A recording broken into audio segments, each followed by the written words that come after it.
Control flow statement में अगली type आती है लूप की। हमने अभी पहले इफ एल्स की कंडीशन को देखा, हालतों को देखा कि कोई मखसूस हालत है तो हम उसको उसके मुताबिक हम काम करते हैं। अब हम देखते हैं लूप को। लूप कहते हैं कोई एक ख़ास काम जो हम बार बार कर रहे हो। मिसाल के तौर पर हम खाना दिन में 3 दफ़ा खाते हैं और हम रोज़ खाते हैं, तो ये काम हम रोज़ कर रहे होते हैं। अगर हम जॉब पर जा रहे हैं, काम पर जा रहे हैं, तो वहाँ पर हमारा ये भी काम जो है रोज़ होता है कि हम सुबह रोज़ गाड़ी निकालें, ऑफिस जाएं, 9 to 5, 9 to 6 काम करें, फिर वहाँ से वापस आएँ। तो ये भी हमारा एक हर दिन में हर रोज़ करने वाला एक काम है। तो ये हम इसको कहते हैं लूप। लूप हो उसको क्या कहा जा रहा है, जो काम हम बार बार कर रहे हो। बिल्कुल ऐसे ही प्रोग्रामिंग लैंग्वेज के अंदर भी ऐसी हालतें आती हैं जहाँ पर हमें एक टास्क बार बार परफॉर्म करना पड़ रहा है, कोई ख़ास टास्क, कुछ भी एक हो सकता है। जब बार बार परफॉर्म करना पड़ रहा है तो बजाय इसके कि हम सीक्वेंस ऑफ लाइन जो तरतीब से हमने कोड लिखा है हम वो बार बार लिखते जाएं। हमने अगर बीच में लिखा है कि अब वो ये प्रिंट करे और 4-5 सत्रों के बाद हम फिर कहें कि वो प्रिंट करे, तो हम इसको एक लूप के अंदर डाल सकते हैं कि ये काम करने के बाद वो फिर प्रिंट करे, ये करने के बाद वो फिर प्रिंट करे। मिसाल के तौर पर जो हमारे हिंसों के टेबल होते हैं, 2 का पहाड़ा, 3, 4, 5 का पहाड़ा, तो उसके ऊपर वो खाली अगले एक 2, 3, 4 के साथ मल्टीप्लाई ज़रब होकर हमें वो वैल्यू मिल रही होती है और हम वो पूरा पहाड़ा 1 से लेकर 10 तक देख लेते हैं। अब यहाँ पर एक कंप्यूटेशन परफॉर्म हो रही है मल्टीप्लिकेशन की, कि वहाँ पर वो ज़रब हुआ और उसके बाद हमने उसका रिजल्ट देख लिया कि उसका नतीजा क्या निकल रहा है। तो ये काम हम लूप के अंदर कर सकते हैं, बजाय इसके कि हम सीक्वेंस में लिखते जाएं। पहली लाइन हमने लिखी 2 मल्टीप्लाई बाय 1, उसको हमने प्रिंट करवा दिया, फिर 2 मल्टीप्लाई बाय 2 और फिर प्रिंट करवा दिया। तो ये हम अगर देखें तो हम 10 और जो हम प्रिंट करवा रहे हैं तो वो 10 लाइनें, तकरीबन 20 लाइनों का कोड हो गया। हम इसे बचने के लिए हम लूप डिफाइन कर देते हैं। लूप में हमारे लिए आसानी ये होती है, मिसाल के तौर पर हमने अब एक यहाँ पर अपने कोलीग्स की लिस्ट डिफाइन कर दी, अहमद, अली और हैदर, हमारे 3 कोलीग्स हैं। अब हम चाहते हैं कि हम इनके नामों के साथ जो है मिस्टर को साथ अटैच करें। बजाय इसके हम एक तरीका तो हमारे पास बिल्कुल ये है कि हम हर इंडेक्स के ऊपर मिस्टर ऐड करें प्लस नेम का जो इंडेक्स है, और हम उसी सेम इंडेक्स के ऊपर वैल्यू को वापस महफूज कर दें। तो अब यहाँ पर महफूज हो जाएगा mister Ahmad, mister Ali, mister Hadi. तो एक तो ये हो गया तरीका। अब आप यहाँ पर ये सोचें कि अगर यही लिस्ट आपके पास 100 लोगों की हो या 200 लोगों की या उससे भी बड़ी हो सकती है, तो क्या हम इतनी ही नंबर ऑफ टाइम ये लिखते जाएंगे? इससे तो हम थक जाएंगे, बेजार भी हो जाते हैं। तो इसको हल करने के लिए हमारे पास लूप आ जाता है कि हम इस कन्वेंशन का आसानी से इस्तेमाल कर सकें। इसका तरीक़ाकार बहुत ज़्यादा आसान है। हम सिंपल एक लूप स्टेटमेंट जो कि बार बार चल रही हो, हम वो डिफाइन करते हैं फॉर के ज़रिए। फॉर हम उसको बताते हैं कि ये काम करे इंडेक्स जो एक दफ़ा है, यहाँ पर हम उसको बता रहे हैं कि वो इतने नंबर ऑफ टाइम चलेगा। फॉर इंडेक्स इन रेंज, हम उसको रेंज बता रहे हैं कि उसने इतनी दफ़ा चलना है और हर एक दफ़ा के ऊपर एक वैल्यू को वो लेकर आता है और उस वैल्यू को वो अपने ब्लॉक के अंदर लेकर जाता है और फिर देखते हैं कि ये पहली दफ़ा चला है, दूसरी, तीसरी, चौथी दफ़ा चला है। जो भी रेंज हमने यहाँ डिफाइन की है वो सिर्फ उतनी दफ़ा चलेगा। मिसाल के तौर पर हमने नेम्स डिफाइन किए थे, अहमद, अली, हादी, 3 थे। यहाँ पर जब वो लेंथ का फंक्शन हमने अप्लाई किया तो हमारे पास रेंज आ गई 0 से 3 तक, लेंथ 3, फिर रेंज 0 से 2 तक आ गई। अब यहाँ पर उसके पास जो वहाँ से वो इंडेक्स उठा रहा है, यहाँ पर हमने वेरिएबल डिफाइन किया इंड के नाम से, जो कि इंडेक्स को रिप्रेजेंट करता है। यहाँ पर सबसे पहले उसके पास 0 आएगा। नेम 0 के अंदर वो महफूज करे मिस्टर का जो कीवर्ड है उसको प्लस नेम जो उस इंडेक्स के ऊपर मौजूद है। अब ये क्योंकि स्ट्रिंग्स हैं तो प्लस सिंबल जो है उन दोनों को आपस में कंकेटिनेट कर देगा, उन दोनों को आपस में जोड़ देगा और उसको वापस उस इंडेक्स के ऊपर महफूज कर देगा।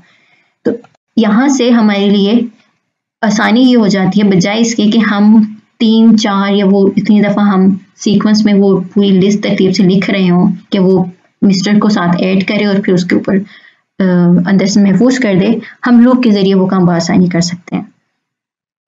इसकी हम एग्जाम्पल यहाँ पर ट्राई आउट कर लेते हैं। नेम्स इक्वल्स टू, हमारे पास 3 नाम थे, अहमद, अली, हादी। नेम्स हमारे पास डिफाइन हो गए। हम अब यहाँ पर फॉर लूप बता रहे हैं। इंडेक्स का मैं अब यहाँ पर आई यूज कर लेती हूँ। इन रेंज, रेंज के अंदर मुझे बताना है लेंथ ऑफ नेम्स।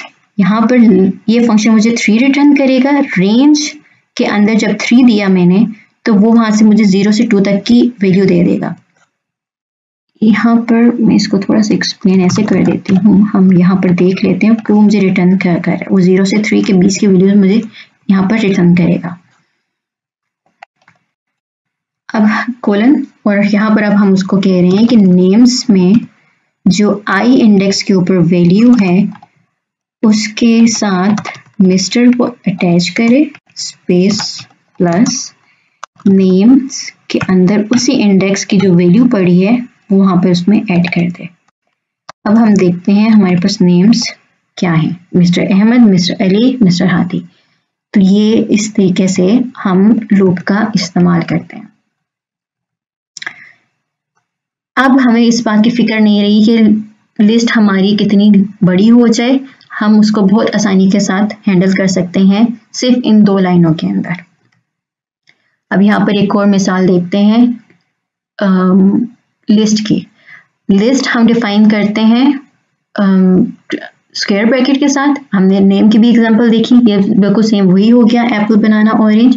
जैसे पीछे नेम्स थे यहाँ पर वो हो गए, और हमने यहाँ पर फॉर लूप लगाया इन फ्रूट्स, और यहाँ से हमारे पास फ्रूट्स आ रहे हैं। इसमें यहाँ पर अगर आप डिफरेंस नोट करें, पहले जो हमने अभी एग्जांपल ट्राई की है उसमें हमने यहाँ पर नेम्स का लेंथ बताई थी और उसकी रेंज बताई थी, और इंडेक्स के जरिए हम उसकी वैल्यूज को लेकर आ रहे थे। जबकि इस एग्जांपल में जब हमने लिस्ट डिफाइन की है, हम डायरेक्टली उस लिस्ट में से वैल्यू उठाकर ला सकते हैं और उसको हम देख सकते हैं। माई फ्रूट के अंदर 3 वैल्यूज आ रही हैं, एप्पल, बनाना, ऑरेंज।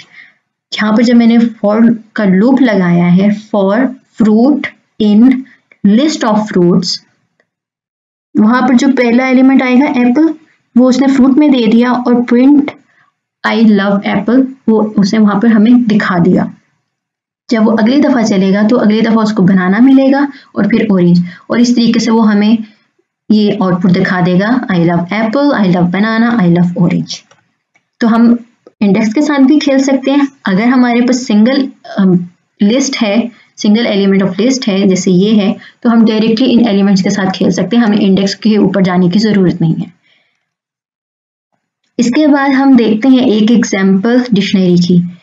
ये कर्ली ब्रेसेस हमें डिक्शनरी का बताता है। यहाँ पर हमने एक डिक्शनरी क्रिएट कर ली, एप्पल, बनाना, ऑरेंज, विद उसके साथ जो हमें कितने खाने हैं हमने खाली वो वहां पर साथ हिंसे लिख लिए। अभी हमारे पास बन गई डिक्शनरी। डिक्शनरी चूंकि हमारे पास की पेयर में होती है, की वैल्यू पेयर में होती है, तो यहाँ पर हम जब लूप लगाएंगे एलिमेंट के ऊपर, क्योंकि ये एक एलिमेंट को रिप्रेजेंट कर रहा है, एप्पल एंड 3 एक एलिमेंट है। अब जब यहाँ से वो वैल्यू एक्सट्रैक्ट करेगा तो वो फ्रूट और काउंट के अंदर देगा। अब हमने उसकी वैल्यू को सेव करवा दिया फ्रूट और काउंट में। अगर हम काउंट नहीं देंगे तो वो एरर देगा कि आप यहाँ से 2 वैल्यूज एक्सट्रैक्ट करें लेकिन आप सेव उसको एक में कर रहे हैं, विच इज नॉट वैलिड, क्योंकि इसकी टाइप डिफरेंट है। ये हमारी स्ट्रिंग है और 3 हमारा इंटीजर है। तो हम डिक्शनरी के केस में लूप जब हम लगा रहे हैं, हम डॉट आइटम के फंक्शन को यूज करते हुए उसके दोनों एलिमेंट्स को सेव कर रहे हैं, और फिर हम उसके लूप के अंदर पहुंचकर हम उसको प्रिंट करवा रहे हैं या कोई और ऑपरेशन परफॉर्म करना है तो हम वो कर सकते हैं। तो ये एग्जांपल थी हमारी लूप की विद रिस्पेक्ट टू डिक्शनरी। अब यहाँ पर एक और इसकी वेरिएशन देखते हैं इन्यूमरेट की। यहाँ पर हमने एक लिस्ट डिफाइन कर दी 11, 12, 13, 14 4 एलिमेंट्स के साथ हमने वेरिएबल क्रिएट किया लिस्ट का।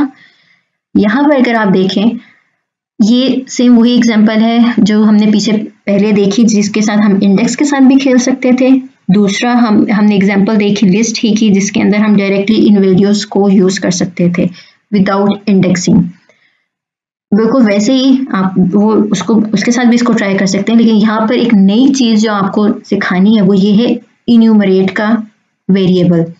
अक्सर आपको वैल्यू के साथ उसकी इंडेक्स की भी जरूरत पड़ती है, उसके लिए आप इन्यूमरेट का फंक्शन यूज करते हैं विद इन लूप।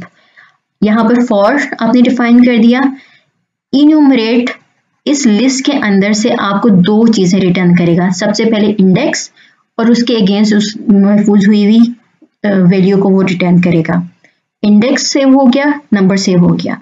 अब लूप के अंदर आप उसके इंडेक्स के साथ खेलें, उसकी वैल्यूज के साथ खेलें, वो आराम से इसके अंदर भी डील हो जाता है।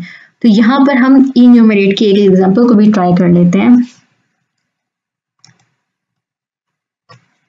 हमारी लिस्ट थी नम की इक्वल्स टू, हमने यहाँ पर दिया 11, 12, 13, 14 और हम यहाँ पर उसको कहते हैं हमने फॉर लूप लगाना है। आई मेरा इंडेक्स है और मेरा ये n नंबर है इन इन्यूमरेट।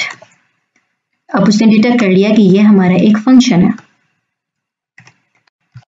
और यहाँ पर मैं उसको नम पास कर रही हूँ कॉलन। अब हमारा लूप का ब्लॉक शुरू हो गया और मैं चाह रही हूँ कि वो मुझे प्रिंट कर दे द नंबर।